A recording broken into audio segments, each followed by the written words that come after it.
Another craft you can make is this. And it is a pipe cleaner heart. Very simple to do. You might have some red and white pipe cleaners left from Christmas crafts. So check your supplies. That's not a perfect heart, but it's fun to do. So all you do is take your pipe cleaner,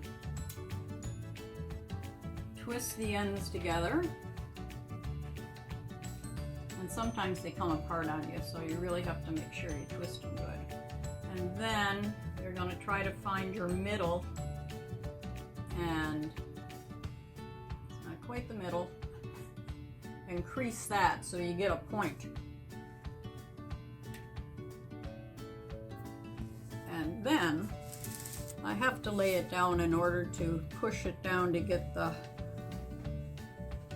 roundness that I want. Doesn't always come out perfect, but then hearts don't have to be perfect. It can be free form. Oh, so it's not bad. A little off center.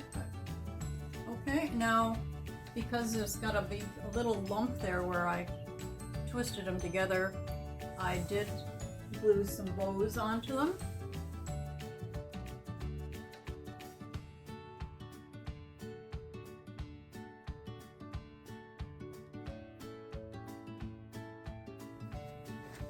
So another way to use your pipe cleaners is to put beads on them. So I used pony beads for this one. Here I used a tri-bead on it. So it's a little thicker bead. It's got 3 points to them. Happy crafting!